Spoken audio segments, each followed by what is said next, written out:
sometimes I would spend hours nje entabeni alone lapha ehlathini. I don't know because bekufika nje someone angitshela ukuthi hamba uye entabeni and I would go there because the Lord will tell me ukuthi I'm with you. Like Moingcele sometimes will come with a loud voice and tell me ehlathini lapha mangithuka engitshela ukuthi no, I'm with you qala kuphi. That's why South Africa is a very important country. Very very a chosen country kaNkulunkulu. Kufanele sike sijule sibhekeni ibloodline yethu ngoba Greetings. Do you want to become an epoxy expert where you know everything about epoxy, how to apply epoxy on the floor, or you want to style the floor at your home? Everything that you want concerning epoxy, just feel free to contact Mr. Epoxy because in Mr. Epoxy we do training and we do sell the material.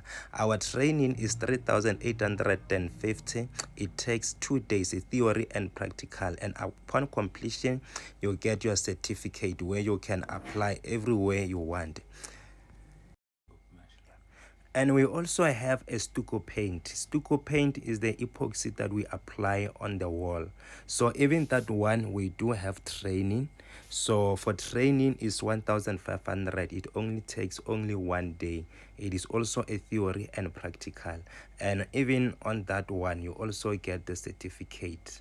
So, and everything that you want, whether you want material, you want training, or you want us to come and style your floor and do your floor, all kind of design, feel free to contact us on Mr. Epoxy. Our numbers are written here on the screen.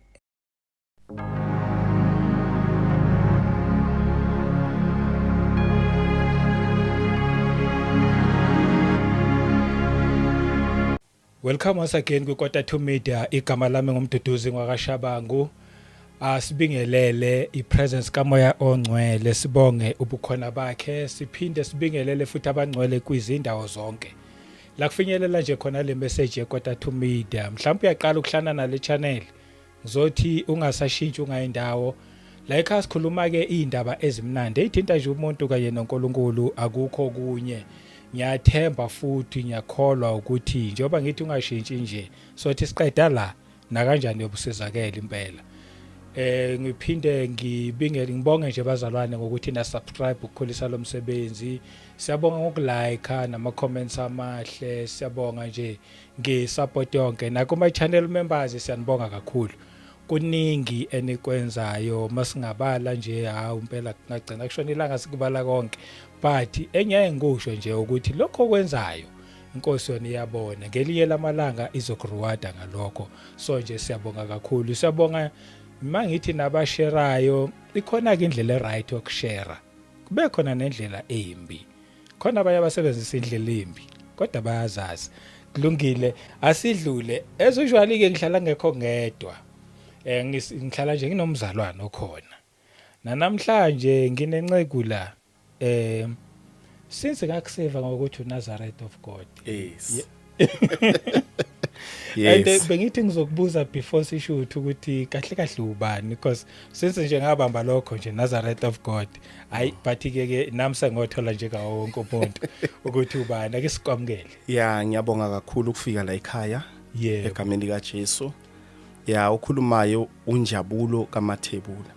Okay. Kodwa owaziwa njengeNazaretha likaNkulunkulu. Amen. Yes. So iNazaretha likaNkulunkulu igama engaphiwa lona ngenxa yomsebenzi engiphathiswe wona. Yes. Ngizoyibeka in short but ngizachaza ngithi. Okay, usazochaza.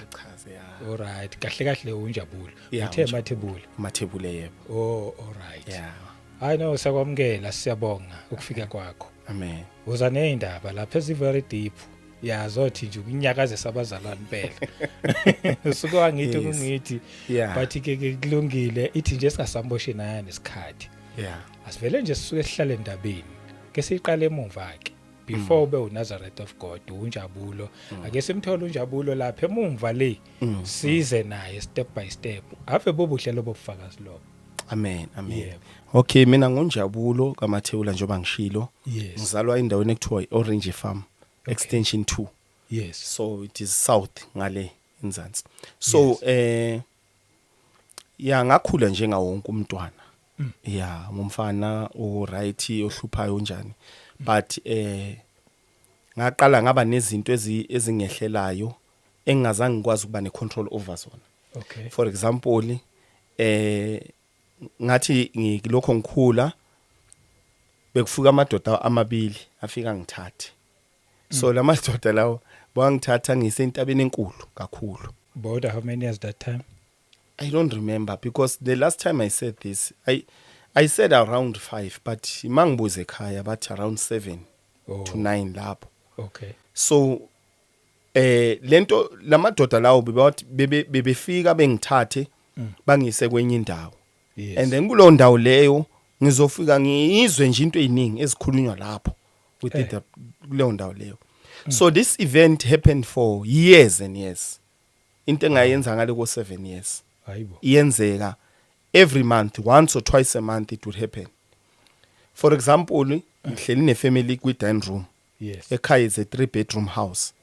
So sihlele e dining room mhlambe siyadla, maybe umama uzothi hayi ngicela ungilandele ifaduko. Then ngihambe noma ispoon. Mangifika ekitchen ngale. That's where lamadoda azofika.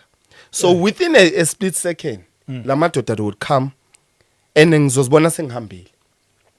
And then ngizo appear kulo ndaba le. Physically wonke wakho uhambile. Bengihamba ngizothini bekhamba umphefumulo wami.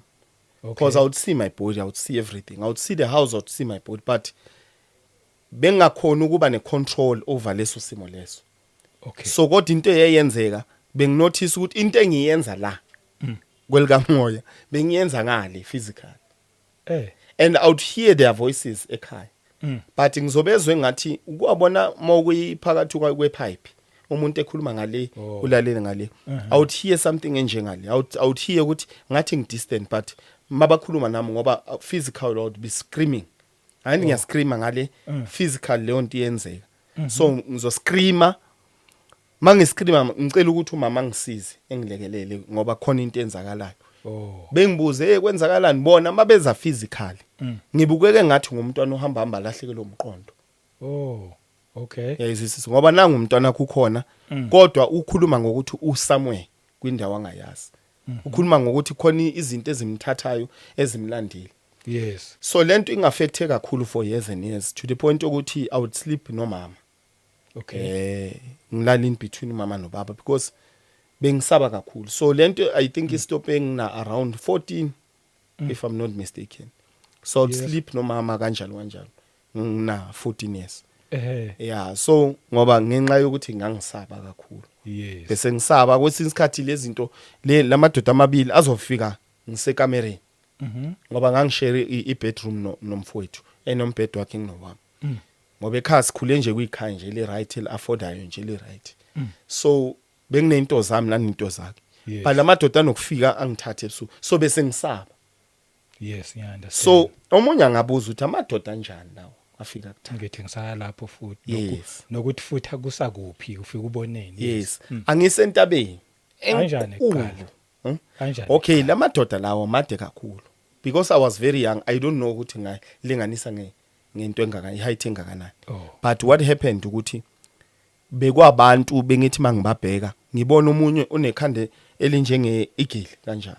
Yabo. Yeah. So kodwa banomzimba womuntu.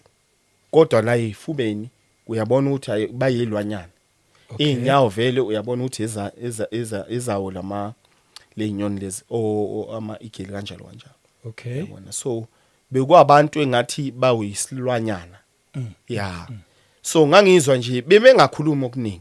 Bebathi mabafika bangithatha within a split second mina ngizobabona baappear. Yes. Kodwa within a second futhi mangiqala ngimemeza ngoba ngithi bese ngibaza. Mabaqala bavela sengiya-scream kodwa ngizozibona sengale ngokusheshsha. So ekhaya mangikhala mama ngisize umama.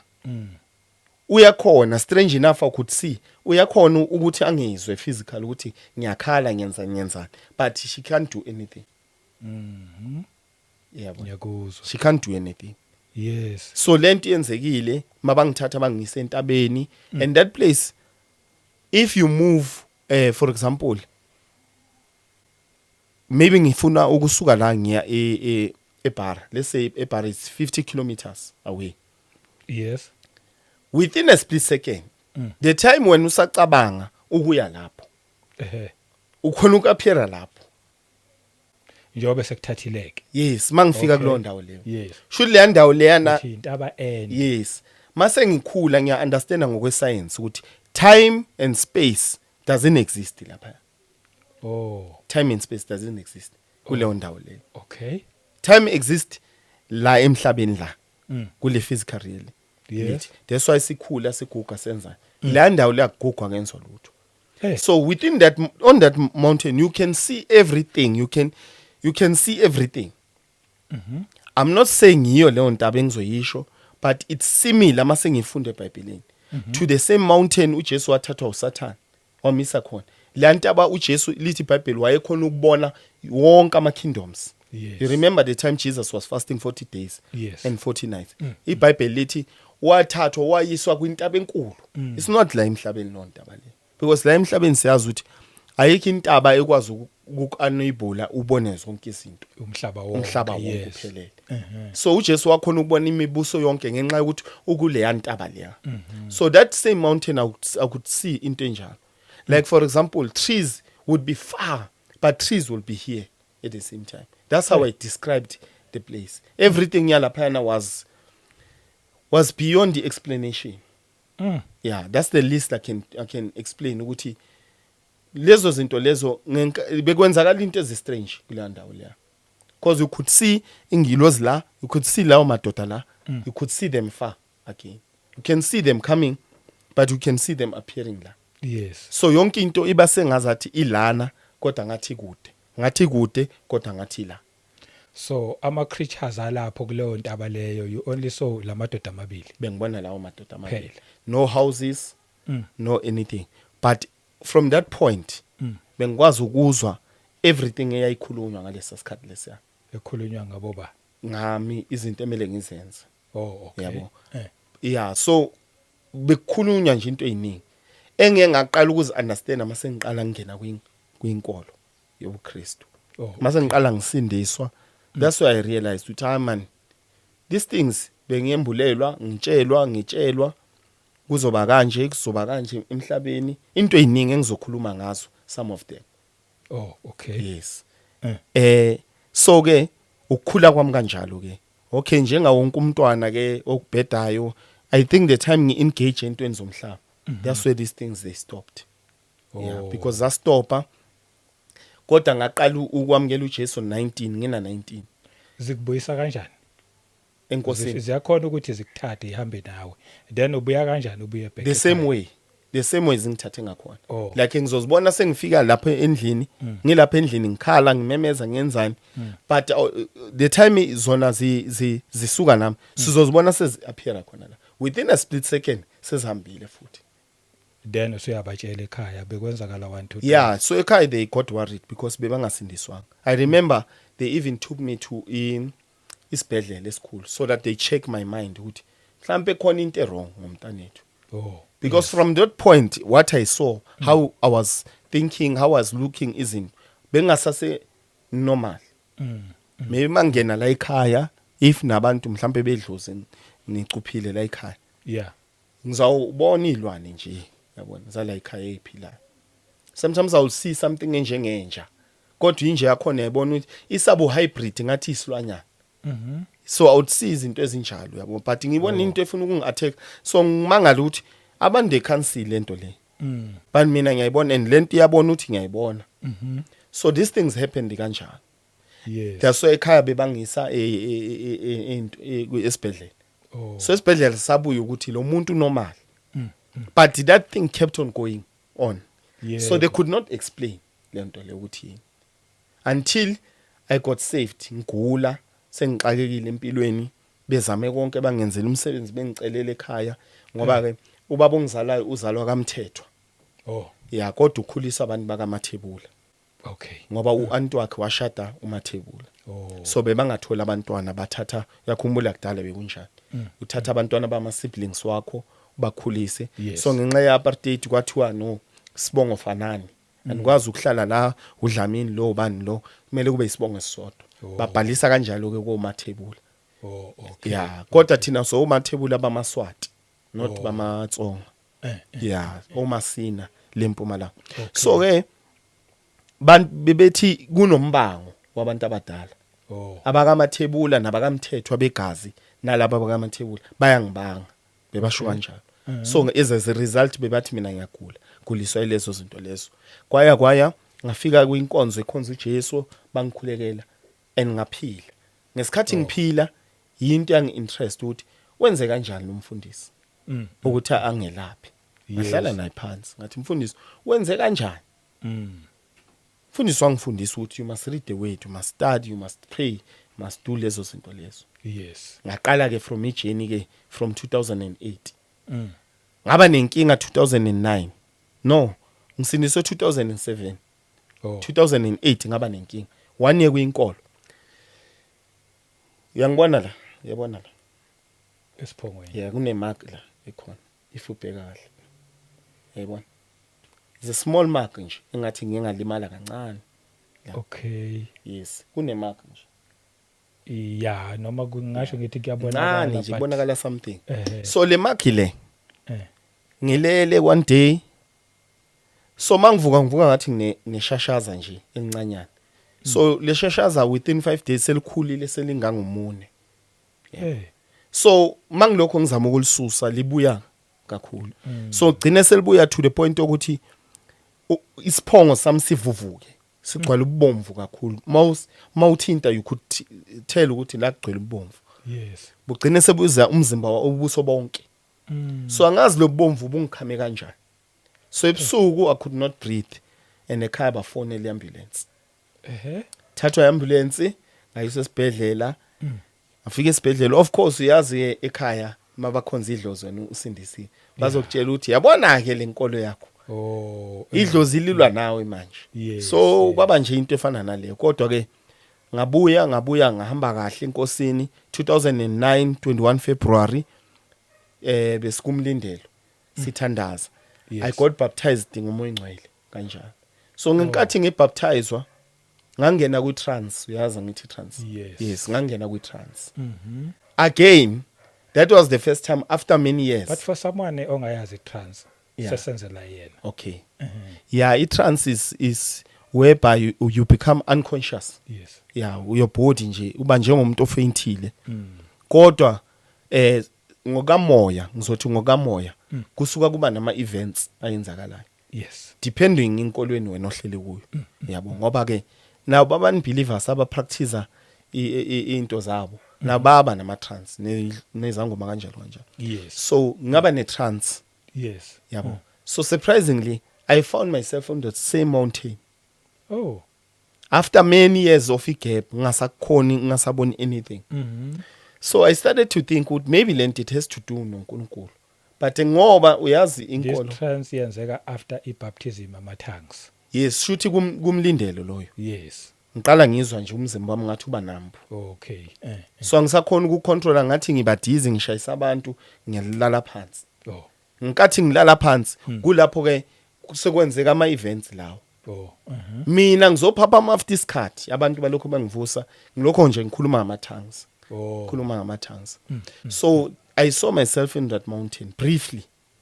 But in that briefly it was into enje engayenza 30 minutes. Ngikhuluma ngama-tongues ngifeyintile.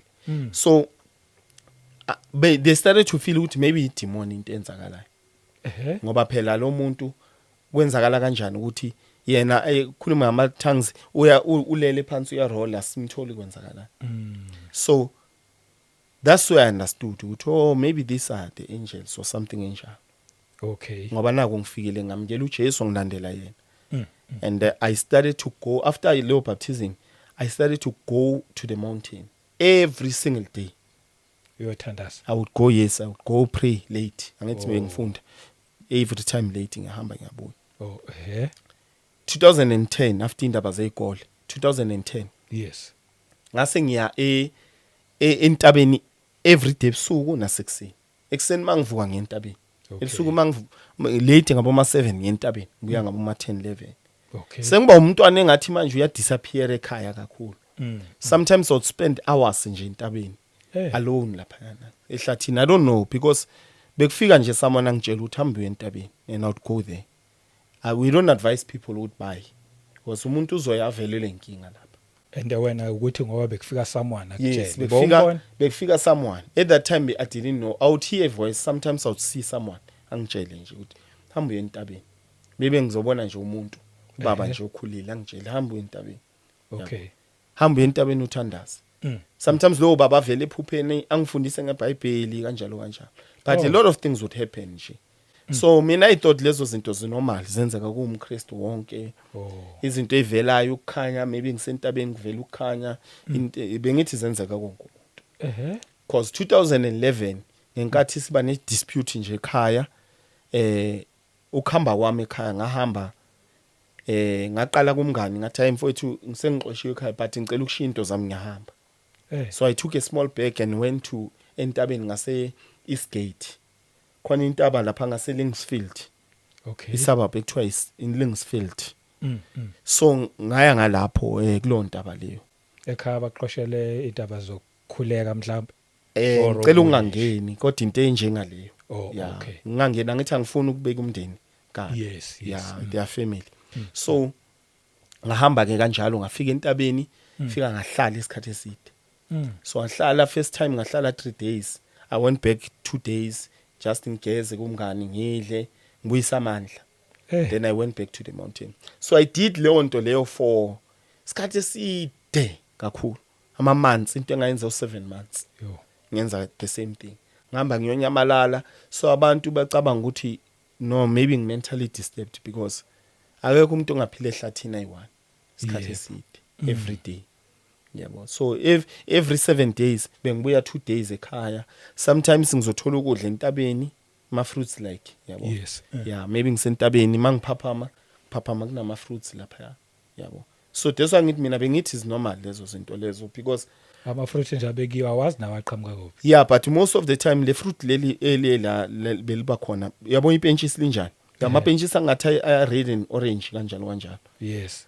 Kodwa phakathi ngathi liyimengu lelo fruit lelo should mawuluma likhipha lezi zinto engathi ezomengu kodwa ayiqinanga zona lezo zinto ziyakhona nje ukuthi zisuke nje kahle zidleke. Okay. So taste njengabo honey kanjalo. Angitholi nje fruit lakho ngizothi fruit ban. Yeah, impela. Yeah, so at first mayenzeka I thought kunomuntu oshiye ama fruits because ngabona ama fruits awu2 first time. Hayi mangivuka ekseni ngadla. So ngiyacabanga ukuthi maybe ngoba sisema sabapini abelungu bayathanda hitchhike lapha. Okay. But this thing happened for a long time. Every time mangathi ngiphelelwa amandla physically. Yeah. Lokudla kuzovela. So when I eat this food bengabi dehydrated. Okay.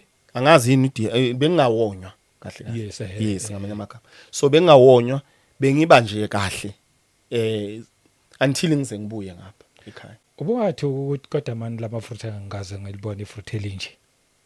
Angithi sometimes uitshe ukuthi angekwazi yonke into. Yeah, because omunye ungayitshela ukuthi wazi kanti khona ama fruits esingawazi. Ayexist. So mina bengidlela nje ifruit ngoba ngilambile ngiyachachazela lapha entabeni. Anginamandla. Yes, so I would eat. Not think you would maybe in a poison or what, but I would eat because the Lord will tell me ukuthi I'm with you. Like Moingcele sometimes will come with a loud voice and tell me ehlathini lapha. Mangithuka engitshela ukuthi no, I'm with you. Remember mfundisi, I'm 35 years. I'm turning 35 years this year. So this event happened about 16 years ago. Yeah, bosasamncane. So I was very very young. 19, 20. So I was very young and ngikhule ngonomzimba omncane kakhulu. Ngenxa yama fastings kakhulu. So I would fast, I would pray kanjalo. And you know what would happen mfundisi? Yes. When I pray for someone, whatever sickness ebeyikhona, bekaphila lo muntu loyo. Okay. Whatever ngikhulekelayo, whether it's a job, baningi abantu bengibasiza at that time. Bakhona nje obakhumbulayo like mhlawumbe khona lokhu ukuthi ngiyakhumbula abantu ngibathandazelile bonke but lesasifo lesa or lokho ayilokho ngeke ngize ngikukhohle. Okay, one day we went to we were praying singabazalwane. We pray senza ama night prayer. Usithandaza hour after hour because ngabafundisa indaba yokuthandaza hour after hour. Every hour uthandaza the whole day. Yes. So we implemented leo method leo practice. And that time we sithandaza endlini nomzalwane. I remember vividly ukuthi kwaba ne event eyayenzeka lapha. Shuthi kwaba nomuntu ozayo owayeganga besimazi. So wayefuna ukuthinta umuzi lo. But I don't know how did I know lento. Bengathi ngiyambona lo muntu mayenzeka lento. Yes. But physical fire came and sonke we witnessed. Hayibo. Physical fire. Yes, sonke sa witnessa lo mlilo. Lo mlilo wawusurrounde lo muzi lo. So washa lo muntu lo. Right. Wabaleka lo mama. Mayibaleke ngena kwakhe. The next day was shisa ngamanzi. How? Yes. So those are the events that would happen. Or sometimes light would appear mastanders. So abantu I remember I prayed for Abojabu. It was 2011 mangibuya. I prayed for them. They were nabo bebaqeda nje matric salengana. Okay. Sihlala sonke. And I prayed for them. I told them empilweni ukuthi ayikho into enzoyiswela ehlangene nomsebenzi forever until you die. Abakhulekela kanjalo. Sangena no ku 7 day fasting. So after lapho they found jobs till today. Basebenza. Yeah, basayikhuluma lo ndaba uthi hayi wasikhulekela till today. Yes. And you know inkosi ayingisebenzisa kakhulu ngaya nase indaweni ekuthiwa iTimalbone engale ngase Didieri. Lo ndawo leyo. It's not far from us. So while I was on the mountain praying ngoba ivoice lebe sengijwayele. Okay. Engigayidayo. So I hear the same voice telling me ukuthi hamba uye eTimalbone kumuze ngizokukhombisa wona. Lo muzi ufika ufune umamswenzo angisamkhumbula mama lo igama lesuthu ngizolikhumbula I think masilokhosi.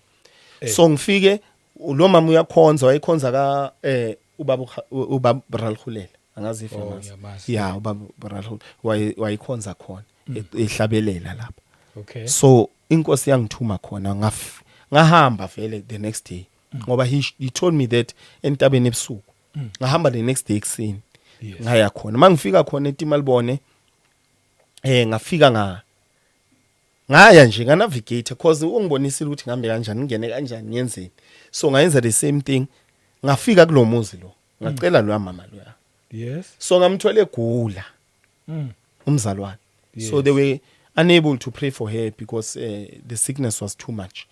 So I came and prayed for her. Ngamthandazela. Yes. Waphuluka ke wakwazi ukubuyela emsebenzini waba right. Wow. So izinto uJesu azenzile okunye kuningi kakhulu around iTimalbone. Yes. The Lord did a lot of things. Until ke mfundisi while I was there, yes, I went back to that mountain bese nginesikhathi ngasay. Ngoba ngabuya ngithi saba right ngabuyela ekhaya yonke into yaba normal. Okay. So I went back to the mountain because bengiye ngithatha ama trip ke of 4 days ngipakishe faka amanzi lapho ama 2 liter ngifake lapho impahla mhlambe zokuthi makubanda kanjalo kanje bengiye ngithathe nje uhambo for 5 days kanjalo ngihlale khona. So while I was there on the mountain, there's a pastor that came. So that pastor found me on that mountain and he said wangibuza nje uthi hayibo ufuna la. He came nabantu bakhe abafundisi bakhe. So baza bathandaza mabaqeda ukuthandaza wangibuza ukuthi ngifuna la entabeni ngimncane kanje. What if ngiyalimala? Ngamtshela ukuthi kunezinto engayiboni because ngangihlushwa umbono enganginawo for 2 years. So bengizama ukukhulekisa ngifuna ukunderstand ukuthi usho ukuthini lo mbono lo. Okay. Yeah. So lo mbono lo ngangihlala ngibona indoda ngiphupha the same thing. Ngiphupha or ngibona same thing every day. So I would see a man obuya from a 2-room house. Une farm utshalile lo muntu. So uphuma ephethe ibasket elinama seed phakathi. Lama seed lawo ngimbone ehamba watshala yonke le ndawo le. Kodwa makayenza lo zigzag lo lokhatshala. La edlula khona mhlambe into engayenza 6 meters. Yes. Kumile ihlahla. So kule ihlahla kuvela ama banana, amapule, ama fruits nje ahlukile. Amapula, ipinach, zonke nje lezo izithelo zilokho zavela mayilokho edlula kanjalo. Yes. Mayibheka athi seyisikhathi ukuthi ngivune. Ngoba kulokho kuyamila just fast nje. Kuyamila kuvela ama benches yonke into sekuready for ukuvuna. Yes. Makathi uyahamba uyolanda ibasket. yokuvuna kuvela abantu from ehlathini Eh. all kinds of men different kinds white blue white brown skin dark njani they would come these people they would come and take wonke ama fruits others they would take ama banana others they would take ama fruits they will take different kinds of fruits from 2010 lela phupha ngibe nalo until 2012 until I understood ukuthi lisho ukuthini Yo. and lela phupho lela malenza kanjalo umfundisi Yeah. mayizophuma ngebasket akusena lutho ekumele alivule Eish. sekumele yenzeni egawule zonke lehlahle eqale phansi Yo. you know the meaning I am lost njengamanje. that man is South Africa like that man is South Africa South African uyatshala kavuni labo bantu ababuye emahlathini Right. abezizwe Oh. abafika bedla into etshalwe Yo. ilensizwa le Okay. so umoya ngcwele uthi iSouth Africa phela iyaba nesivumelwano noNkulunkulu angithi Yes. ngoba ngenkathi uNkulunkulu lento ijule kakhulu umfundisi angazi ngene kuya kancane asingene kuwe. okay ngenkathi before abantu bakithi befike eSouth Africa yes amakhweseni bekhona ngikhuluma ngabantu bakithi abamnyama Yes. befike uthi umoya ngcwele bedabuka eCongo emfuleni wangalapho Okay. there was a village angiyazi yini igama layo so maye ngibonisa umbono ungibonisa indoda eyayifika mhlambe ke masingathola abogogo abadala bayazazi istory efana nalezi mina no one told me this but bekufika indoda eyayifika yabatshela ukuthi hambani ngilandeleni ngizonikhombisa ukuthi niye kwendawo enjani and they would walk from Congo to on the journey of walking that same guy would appear and tell them ukuthi tshalani kanje yenzani kanje zingelani kanje nakanje ukuthi badle abantu labo and that same man will tell them ukuthi bahambe kanjani until baze bafike eSouth Africa. Oh, okay. That is why uNkulunkulu umoya ngcwele uthi kahle kahle eqaleni uNkulunkulu wayebizwa mkhulu omkhulu. Wayengabizwa uNkulunkulu. Wayebizwa mkhulu omkhulu. Kanjani?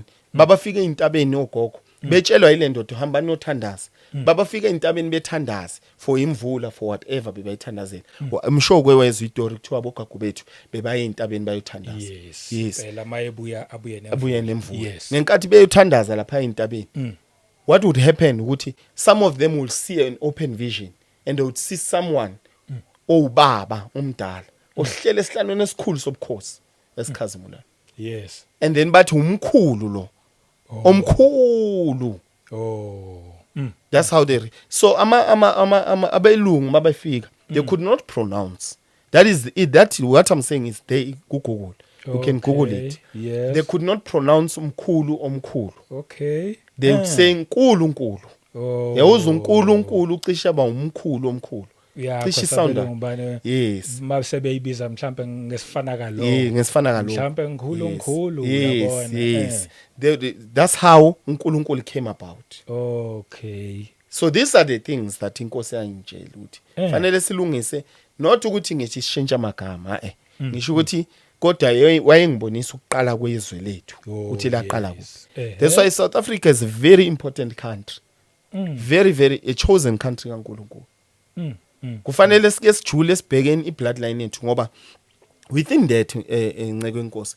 That's where we see ukuthi iSouth Africa mawufunda iIsrael if ukwafunda kahle iBhayibheli it's exactly like Israel. Through prayer we are fixing things. A lot of things are fixed. Zokenzela example. Yes. Ngesikhathi kuyiCovid everyone was on lockdown but what we did ngoba inkolo yethu esegazini lethu umthandazo uKristu. Ngenkathi sithandaza umoya ngcwele ngenkathi engibonisa le vision uthi we prayed emakhaya. Yes. And as a result lo mthandazo wahanjwa ngengene kakhulu ngenxa yesikhathi. Wayiswe ezulwini mawufika ezulwini wenzwa ngendlela oyenziwa ngakhona. Kodwa uthi umoya ngcwele ingilosi zaziphathiswa amabhasi into enjenge basket. Zithela lo mthandazo wabantu oyi ama ashes South Africa yabo like umhlaba kanjalo. So the time kwehla lento engathi imvule engumlotha umthandazo wabantu kwaphupha ithwalo zabafundisi abaningi ama businessmen abaningi izinto eziningi zaqala ukuphupha lapho Okay. That is why we saw the great exposure of our false prophets. It was not a coincidence. Yo. Very Yebo. deep. Okay. Yes, it was not a coincidence ukuthi sibone abantu be expose abanye bavusa abantu bafile bonke badidiza bonke same time abanye baboshwa babuyele eMalawi kanjalo. Yebo. It was the result of the prayers that were raised by the children of God. Ngiyakuzwa. So that's why even today masibona i-exposure lokhu iqhubeka is due to the prayers Yes. zabantwana bakaNkulunkulu. Is due to amasonto kaNkulunkulu aphilayo asa expose until today ingceke zamanga. Not only that, bheka lensizwa le eboshiwe. Ngenze example Kid Matlala. Oh, yes. It's not a coincidence ukuthi at the same time ku expose ke abafundisi ku expose ke ku business, politics, kuphi Yes. almost every field people are being exposed. Yes, There is a reason why. Mm, That thing, it doesn't happen coincidental. That's why inkosi ngitshela ukuthi South Africa will play a huge role, whether in implementing the 666 or it will play a huge role emhlabeni. Okay. Yes. It's gonna be part and parcel of the new world order whatever ezosuke yenzeka at that time. South Africa is part of them. Thina if singabuyisa uNkulunkulu enkonzweni kuphi kuyo zonke indlela, Yes. a lot of things will begin to change. Ngoba kwamanje sihola abantu bama Freemason, whether in the church, music industry, acting industry, zonke le indawo lezi. Yeah. Yabona ukuthi yibo abaphethe labantu abahola abantu. Yep. So of course bazohambisa ivangeli lokudestroya into ekaNkulunkulu, ibandla likaNkulunkulu. Khumbula iIsrael njalo mayiflathela uNkulunkulu, ama foreigners would come and destroy them. They would come and eat what they have planted. Yeah. Njengo Gideon. uGideon uvuswa uNkulunkulu njena. Lithi iBhayibheli besebegcine behlele intabeni, bahlala emgedeni naseyintabeni ngenxa yokuthi njalo mabatshalile, mabavuna bekufika izitha zabo, ama Aleketis, bonke labo bantu bezizwe befike bezodla izitshalo zabo. Kwenzakala neSouth Africa. Yeah, impela. Umnotho uphiwe bona labantu. Yonke into why? Because simflathela uNkulunkulu. Yes. That's why last year kwakenziwe a prayer of repentance, and within that, me as a spiritual person, I saw ukuthi that thing did a lot of things. We need some things ezinjalo. Uyabona ngoba uNkulunkulu ufuna sikwazi ukubuya silungisa izinto eziningi. Wakhona nangoma. No bengekho, but Okay, you know, okay. we were there nje ngokamoya. Ngokamoya. Yeah. Yes. So we saw that uNkulunkulu wasebenza ngendlela esimanga. Yebo. So this is part of mission in Nazareth. Yes. Remember ukuthi uSamson uvuswa nje njengenaziri umneziri kaNkulunkulu. Yabona, he was chosen to restore Israel. Yes. Mina I'm chosen to bring revival and to restore also, not ngamandla ami of course, Yebo. but through umoya engcwele. Yes. Angithi sithunywe ngokungafani. Yeah, and also to build a church that is Christ centered Yes. church. We don't sell, we don't use, yabona yonke lento leyo asebenzisa lutho asenze yonke into Christ centered church. Yebo. Yeah, Yebo. that's where silapho ke mfundisi. Okay, so this yonke le explanation, Yes. le interpretation yephupho. Yeah. Uyithola ngoba ususentabeni. Ngithola sengisentabeni, Yes. sengibuyela before ngideceive umfundisi engithi wafika entabeni. Ehhe. Ngayithola ngalawo malanga lawo. Oh. So lo mfundisi wafika wathi hayi ndoda ngimtshela ukuthi ngixakekile mina, angazi ukuthi isho ukuthini lento. Ngimchazela lephupho ngithi and lihlupha umoya wami ngoba ngilibona every day. Wathi umfundisi no mina ngumprofeti, asami ngizoba nawe, ngizokusiza njengomprofeti okhulile. Ngiyazazi indaba zama spiritual father. Yeah ke, yebo. So ngenkathi ngifika kulelo bandla, mfundisi hawo ukuningi kwamoshakala kakhulu. That's why I lost everything. Makumele engabe yasezakala kula ufike kumoshakala khona. Fika kwamoshakala okuningi. I remember I had an encounter there. Bengihlale upstairs, isonto, then kune upstairs. So besihlala khona nabanye abafundisi. So mina bengihlala la ngasema stepsini. Yabona shuthi ikamera lami lokuqala mokhuphuka ama steps. Lime ngaka left, ama steps lime ngaka left, umnyango la. Okay. So ngilele iroom lami linjani mfundisi ngoba umnyango oku left, mawukhuphuka ama steps umnyango ku left ubhekele. Okay. So mawungena ekamereni umbhede ume ngakwi side lomnyango umbhede ume ngaku right mawungena ekamereni umnyango umbhede uku left umnyango uku right should mawungena umbhede iwindow ngapha so ngilele ngezwe man atmosphere yabanda kunento strange yenzakalayo ngishawa uvalo man ngisashawa uvalo ngizwe umnyango uvuleka abo 12 ebusuku yes ngizwe umnyango uvuleka so mawuvuleka lo mnyango ngiflathele umnyango angithi mfundisi ngibheke ewindweni yes umnyango nawo la yeah wena lento iyangena ngezwe ukuthi umfanekiso womuntu lo there's a energy yomuntu like presence womuntu ngizwe lento iwalker but manje ngezwe ukuthi kunento engicindezelayo angisakhona ukumove ngenxa yamandla yalento ehleli engena la okay I can't move angazi ngizoyichaza kanjani but bengakhona ukumove but somehow I could sense ukuthi umuntu endoda lo it's something nje entity nyana so le ndoda ifike should mayiza ngapha ngase windweni ngikhona ukubona ngithi ngilele ngikhona ukubona ukuthi umfanekiso womuntu lo so akhiphe enye into ende so abe ngathi ungihlaba kwindlebe ka left ngoba ngilele kanje ngihlabe ngendlela endlebeni ka left so mangihlaba abe ngathi ukhipha into engathi fluid ngathi amafutha nyana so yes bese ahambe nayo lonto leyo so mayihamba ethi evala umnyango ngizizwe ngiba namandla ukuvuka ngithi ngiyavuka ngezwe ngikhathele ngiphelelwa amandla ngivula umnyango same time ngehle ngiye ngasesontweni manje ngiyehla kunamuntu sonto livali ukukhiwe akunamuntu yezwa na ukuthi there's no way it was a spiritual thing there yeah because there was nothing at that time yeah that's where my prayer life went down everything went down then umfowethu omdala bengimlandeli wayebulala I don't know if that thing related to that I don't know but wayebulala umfowethu omdala 2012 bese 2012 ngoba ngaya lapha ngoDecember uma ingcelo angitshela uthamba yazi mfundisi uma uyinceku noma umntana kaNkuluNkulu usindisiwe uma usendaweni errong uzoba nosizi the whole year yes impela yeah nganginosizi mina ngihlala ngizwa ngathi ngishonelwe mangilapha until yes so I left that church yeah when I left that church I went back home ngayoqala phansi ukuthandaza aqala phansi yes that's where the formation of the church came about ngoba nginebandla engilihole 9 years okay from 2013 yes that's where I went to umunye usisi owayeyazi ukuthi ngiyakwazi ukuthandazela abantu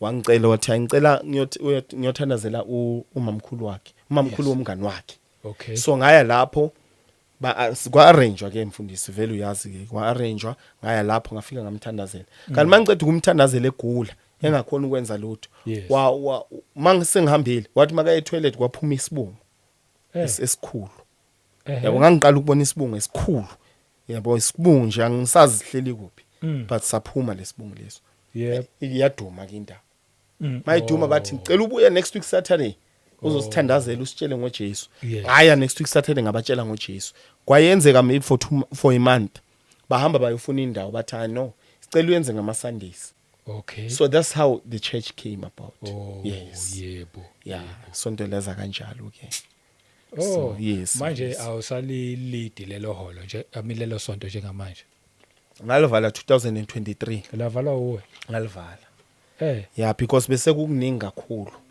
after covid ngibe nama challenges amaningi ama attacks amaningi to the umshado waphela izinto eziningi zayenzeka bowushadile futhi ibe ngishadile okay ngahlala nomngami sashada 2014 yonke into yahamba kahle saba namawele mfana nentombazane 2016 so saphila nje kahle until covid after umshado wami for the next 2 years was very bad and then what happened ukuthi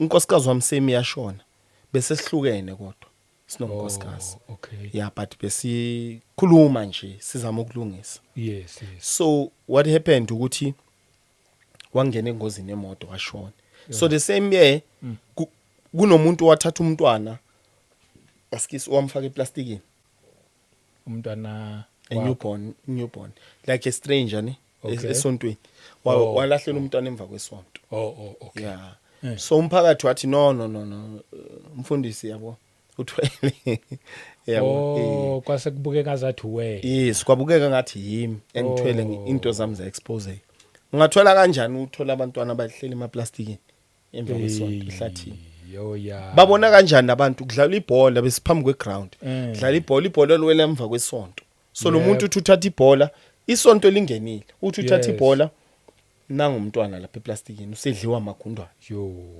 so yabona biza abantu sekubiza ambulance sekumiswa ibhola ngiyezwa nami ukuthi kunomsindo ngaphandle so ngithumela abantu ukuthi bathi hey kunomntwana oshonile ukumisa kwethu isonto sakhipha inkonzo sangena ke singakhulumisana nabo azange bangisole that time but during the week baba no meeting emagroundini but no akwenzeki lo muntu lo wayethandazela abantu ngeCovid nani because bengikwazi ukukhulekela abantu ngeCovid balapheke same time I was one of the few pastors abeba exist emhlabeni abakwazi ukulapha iCovid I'm sure if khona abantu abayaziyo lento bangakhomenta lapha yabona just ukunikeza abantu ilento confirmation so sasikhulekela abantu kanje so ngalivaliswa ama challenges anjengala kwangitshontshe ngatshontshela izitulo bese kukuningi obekwenzeka phezulu kokuthi unkosikazi ushone so ngezwe uthi I know angisekho right emoyeni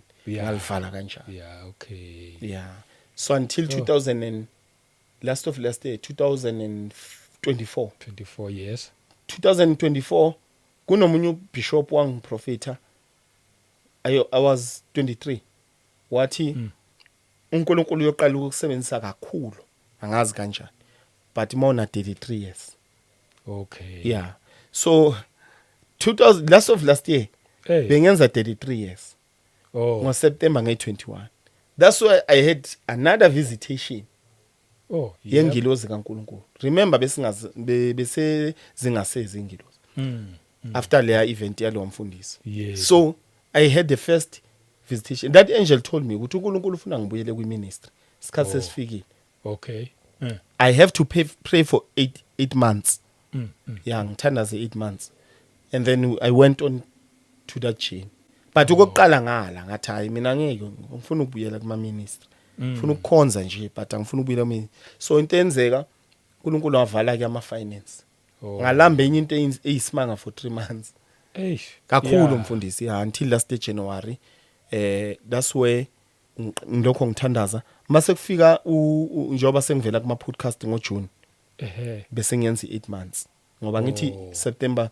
until June it's 8 months yes so ngaba nombono wangitshela ukuthi sekuyisikhathi ke ngahamba alright ngitshela abantu ngayi yes so akusiqale mhlambe ngalama madoda awu2 ayefika wagcina uthole kahle incazelo ephelele ukuthi bangobani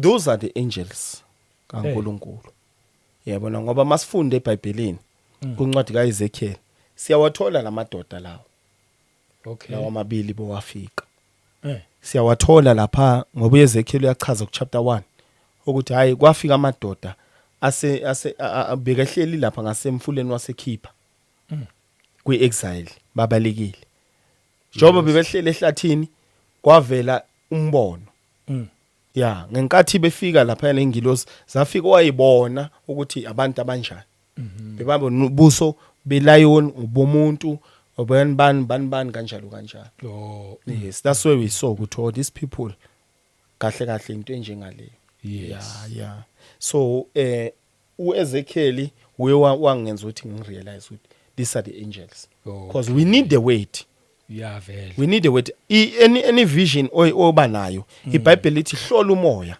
ungahlola umoya womuntu oshumayelayo kuphela mfundisi but even imibono eza kuwe kumele uyihlole kwayona nje ngoba baningi abantu ababona imibono ababona into engekho ezingekho right so kumele into mayifika kuwe uyibone and even umlayezo okhulunywa lapho kumele ualign neBhayibheli phela ngeke engilozi ifike ukutshela ukuthi abantu mabadla mhlembe ngiyenza example mabadla ingulube bazoyisihogweni kodwa uFirst Timothy uthi sivumelekile ukuthi sidle and imfundise njalo imfundisa amadimoni so yabona ukuthi leyo ngilozi leyo nezwi azihambelani. Yeah, khambelana. Yeah. So kubalekile ukuthi abantu mababonisa imibono may align nezwi. Yes. Yeah, ngoba izwi is li represent uJesu. Exactly. Yeah, li represent uJesu. Impela. Yeah, so that's why kumele iBhayibheli kube yilona esiphila ngalo. Yeah, into enjalo ke mfundisi. Ama fruit yona wagcina understandile. Lama fruit wawadla. Ama fruits Like akwazi usihluphe nje ngawo ukuthi ngangidlani vele. ama fruits lawa mfundisi wami honestly speaking. Yeah. One thing engiyaziyo ukuthi mangwadla kuba sengazathi ngidle ifull meal. Yeah. And it will happen for almost 2 days ngingalambi. So nama ngazi ukuthi ngizothi what kind of a fruit ngilichazile ukuthi linjenge fruit le benches. Yes. Kodwa phakathi lingathi liyimengo. But lo mengu lo walezi zinto ezisukayo. Yabo. Should mawuluma nje uyabona kusala lezi zinto engathi inwele. Kodwa ziyasuka ziyadleka. Ziya taste nje. So angazi ukuthi fruit ba mhlawumbe ikhona ke emhlabeni. Kodwa bengakaze ngiyibone. Hayi yeah impela. Enye into engenza ukuthi mfundisi ngingakhohlwa le point. Ngibuyela kulento ukuthi into eyangishaya. Yes. Bengithi is normal zonke lezi zinto.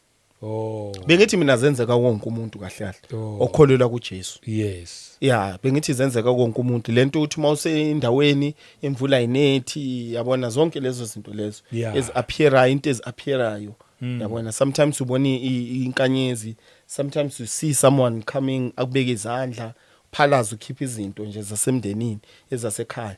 Yabona ngoba konke lokho kusho izinto okwayibona. Yeah, izinto bezingehlele. Yeah, bengikhulekelwa ko someone bekuba nomuntu appear entabeni afika ngithandazela and then nasekhaya uyabona ukuthi ngoba mfundisi umoya ongcwele wangitshela kahle ukuthi into eyinhlupho kahle kahle kubazalwane idlozi.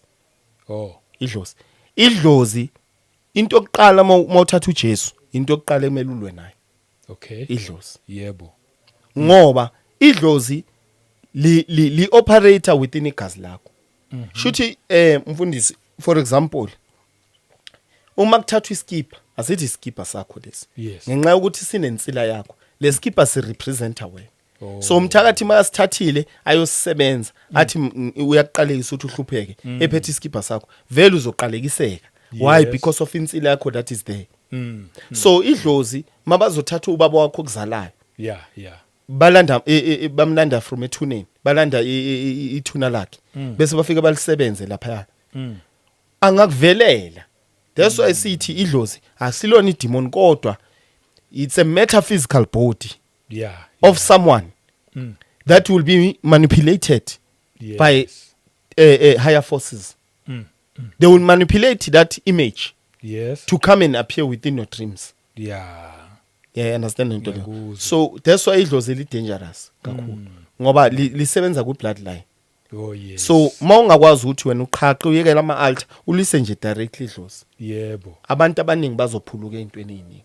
Because currently into esibona abazalwane balwisa ama altars that were raised at home. No, we know ukuthi thina imndeni yethu uyaflathela uNkulunkulu ngenkathi befika la. Balandela idlozi.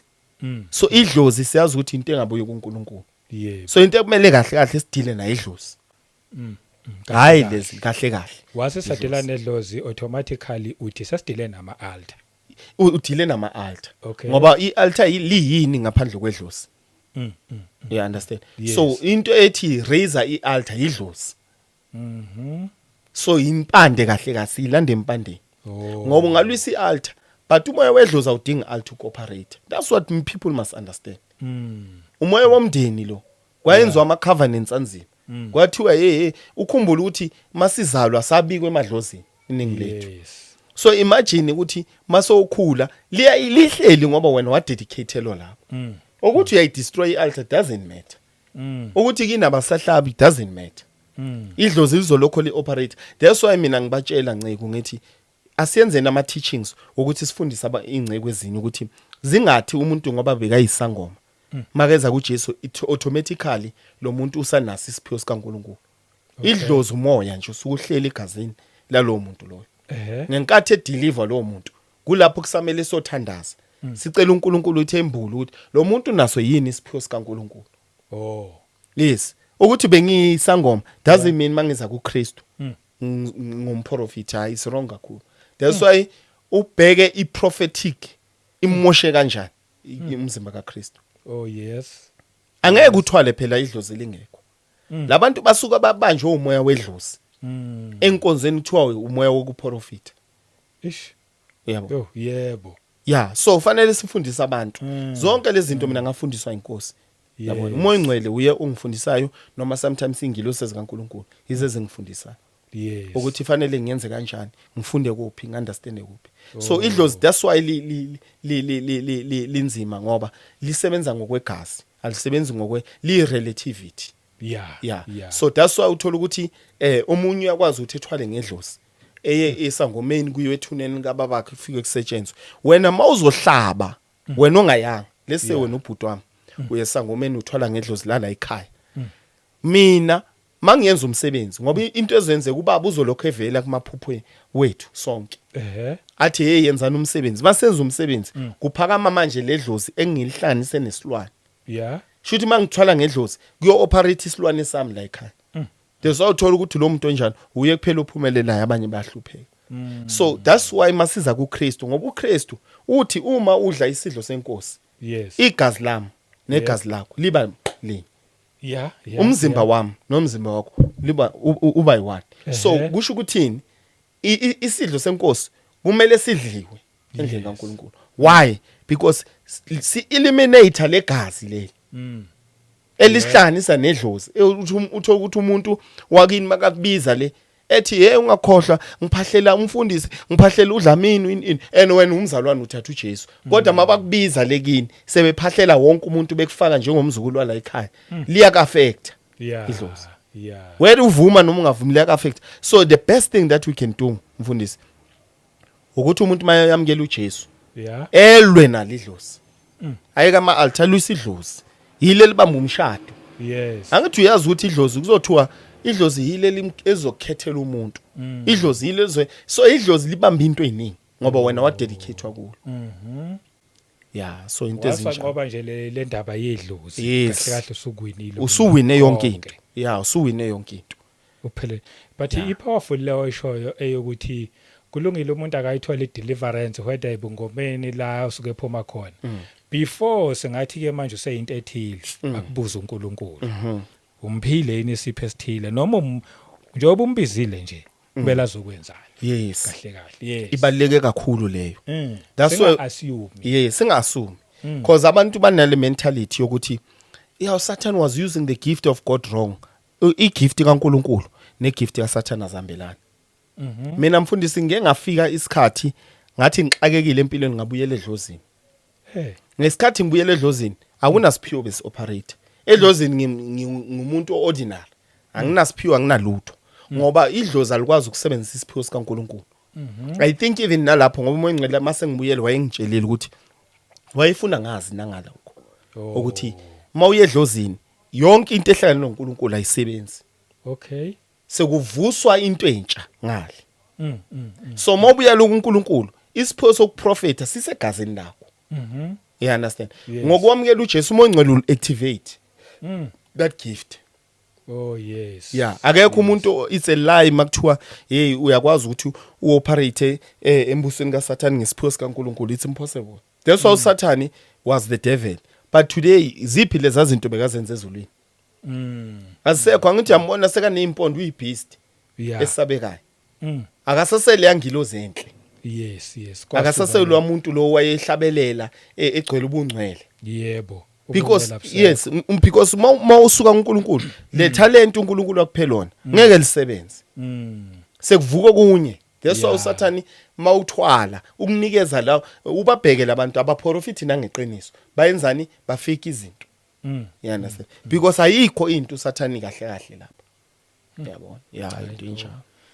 Yo ngizwile but ukwathatha enye indaba uthe abantu laba ya like before way back basuka beqhamuke khongo ngokutshelwa umoya ongcwele. Yes. Wathatha indaba yokuthi engathi umoya ongcwele washo something ekubona beze South Africa. Yeah, umoya ongcwele wayebatshelile ukuthi babantu abakhethiwe kakhulu. Oh. Yeah, babantu abakhethiwe.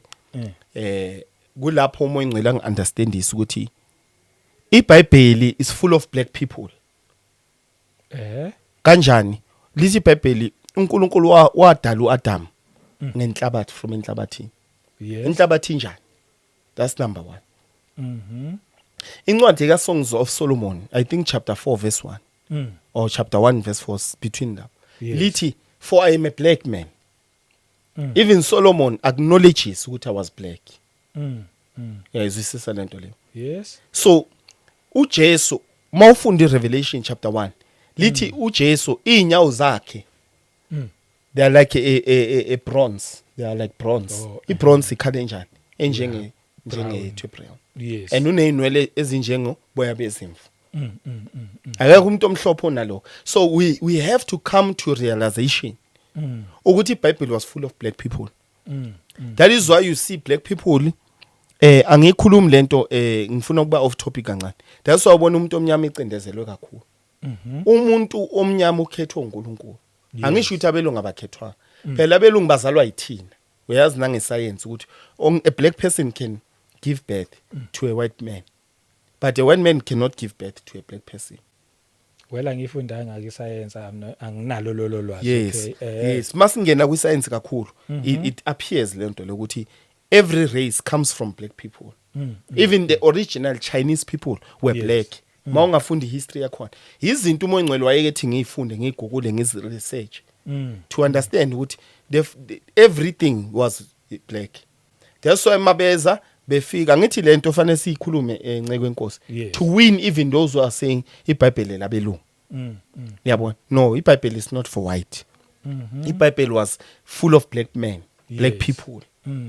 That's why uJesu akekho umlungu ongahamba elangeni the whole day. Jesu wayehamba the whole day elangeni. Hey. Yazi mina nawe nceke singahamba the whole day elangeni. Yeah vele. Yeah, singabi nenkinga. Ustrong umuntu omnyama uqinisile. So iBhayibheli is full of black men. So we have to come to realization, who are we in Christ? Who are we? We are the true descendants of Abraham. Yes. True descendants. Ngoba uSolomon makathi umuntu omnyama uthi yena he's black. Umntwana kabani uSolomon? Umntwana kaDavid. Yebo. And uJesu kuthiwa uyinzalo nempande kaDavid. Kuya kuphi direction ukuthi bamnyama bonke laba. Bamnyama labantu. So ufanele sibheke lento ukuthi okuningi wena nceke enkosi silinyazwe ulwazi ngoba uSathani has declared war on information so that we don't understand. Yes. A lot of things that we need to understand. So that even the people who are unbelievers they will know ukuthi thina kahle kahle singabantu bakaNkulunkulu. Yes. Yazi nje usho kanjalo nami ngithi kuba off topic but ngibe ngikuyo le ndaba lo ishoyo. Yes. Ngibe ngibuka ibhola. Yeah. Mangibuka ibhola ngibuka this team. Yes. Yabantu abamnyama nalaba ngizothi nabo bamnyama but bayitshela bamhlophe yabo. Yes. Ureferee umuntu omnyama. Ureferee ngimbona engathi uthengwe yile team emhlophe. Yebo. Laba bamnyama laba ayiphela ubacindezele kakhulu. Manje mina ngithi hawu man, why ureferee naye umuntu omnyama acindezela abantu bakubo bamnyama ngalolu hlobo lolu. Kwase kubuya something in my mind ukuthi yazi thina abantu abamnyama siyathengisana kakhulu sisodwa. Ngithe ngisacabanga ngendaba yokuthi thina abantu abamnyama siyathengisana sisodwa. Kwabuya manje ukuthi yazi uJesu wathengiswa uJudas. Ngazeka kuba uJudas was black. Yes. Because thina siyathengisana kakhulu thina abantu kakhulu. Okusho ukuthi Judas was black ukuze akwazi ukuthengisa omunye wakubo. Yes. Yabo nje izinto engangicabanga zonke lezo kwase kwafika nala sengicabanga khona abelungu. Ngithi abelungu ave bedefendana. Kakhulu. Abelungu abathengisana lutho. Umlungu wakubo bayamprotecta ngendlela esimangaliso. Kwase kwafika yazi yonke lento isengqondweni yami. Like angisaboni nebhola sengidliwele manje ngiyazindlanga lento. Ukuthi ukusho ukuthi even indaba ke manje yokuthi bengifuna ukuthini bakithi nakho futhi seke ngibalekela lento but ngilapho nje kuthenini even nendaba leyo kubethelwa. Yes. Ukuthi umuntu uma ngabonile kufanele ayobethelwa esiphambanweni. imikhuba yethu thina abantu abamnyama Yeah. ukwenza izinto ezi some sort of barbaric Ephumelele. nyana uma ungakubhekisise kahle Yeah. phela uJesu uyobethelwa nje ngoba vele bekuwumkhuba Yeah. wokuthi vele umuntu omoshile Akayenzi kufanele abethelwe esihlahleni ukuprove ukuthi wonile so uJesu uzalelwa kuleyo generation naye nanguke sewabethelwa kulesi sihlahla lesi ngiyakubuka lokhu ukuthi abelungu abayenzi lento and ithini esinale mikhuba le Exactly. so manje kuyenza ngibone manje ukuthi ngathi Yeah. lento kakuthi uJesu he was black iqiniso Yes, ngempela ngoba ziningi izinto ziningi mangabala kakhulu. ngibalile nje yabo uyihlalele phansi uzibuka lezi zinto one by one khamba kube nama dots ahamba ehlangana Ahlangana. Uyabona njengenkosi yakwa Egypt. There was a king, I forgot the name. Ngo 1653 I think. yes Inkosi yathi nina amaJuda nahamba nimnyama. Nibuya senimhlophe. Kwenzakalani? Ngoba after lezo ikhathi lezo we see ukuthi there was a campaign. Ngoba emva kokuthi lenkosi ishwa kanjalo masukungena iWorld War 2 ngabo 1940s yes uHitler wabulala more than 4 million Jews. okay Angithi laba bebalele emhlophe. Why bekababulala? And number 2 ngo 1948 exactly 1948 yes ama foundations wama organizations wama Illuminati ama Freemasons abanemali abaphethe umnotho bafunda iIsrael esiyibona namhlanje ukuthi isungule awungitshele into enjalo ihlangana kanjani noNkulunkulu. sure So fanele siyibheke kahle lento ukuthi sithi amaJuda bakhethiwe yibapha amaJuda lawo ngoba namaJuda lawo yila wafundwe ama Rockefeller abo Rothschild bonke labantu laba abantu abaphethe umnotho womhlaba abantu abacontrol ama world government by in till today we can see ukuthi the people who are controlling America are the Jews. yes And America is a country that worships Baal. And we saw that even Israel did a sacrifice last year. Of ukuhlaba ini. So le Israel kumele siyibuke kahle. Ukuthi akusona lesizwe lesi. yeah sithinta enye indaba kulungile asivalela Yes, wami yes, sabona. kulungile ngiyathemba asiqedanga sisaqhubeka but for today asivalela Yes. ake ngithi nje kumuntu osekhaya ingakudidike lento because manje sesingene kwenye indaba la ungazi ukuthi wena yabona ke manje lapha sebeyasidida ke thina sifuna ukuyikhonzela uJesu nje Yeah. asifundi yonke lento cha ngempela futhi ungangeni kakhulu mangabe izokuconfuse thatha nje uJesu abe inkosi nomsindisi it doesn't matter Yeah. wayemnyama Mhlophe, wayemhlophe yes. okubalekile ukuthi uJesu weza wazalwa emhlabeni sengikhuluma ke ngalo ngosuku lwesithathu wavuka Yes. lo wanqoba ukufa Yes. lo owuNkulunkulu ohlele esandleni sokudla futhi sikaNkulunkulu oyindodana kaNkulunkulu uma ungakholwa uye na kanjani uthola ukuphila kwingona phakade Phela. yilokho mina engakusho okunye ukuthola ngendlela nawe usuyistadishela yonke into ulifundi iBhayibheli ubheka batho kubalekile ukuthatha uJesu lokho engakusho mhlawumbe namazwi okugcina plus nokuthi abantu bakuthinta kuphi. Okay. So lento eyisho mfundisi injalo. Yes. Angeke ngiede anything on subtract. Yeah. Into esisho la sigcike bala lomuntu. Yebo. Sikhuluma nje yamaqiniso akhona and then sizama ukuthi abantu siqinise indaba yokholo lwethu. Ngoba uJesu siyamthanda, siyamlandela, sinikele kuye futhi nje sizofela khona. Yebo. Uyabona? Kodwa sifuna kube nemvuselelo yabantu babuye kuKristu. Bangathi umlungu uJesu. Abantu abamnyama bahlukunyezwe umlungu kakhulu.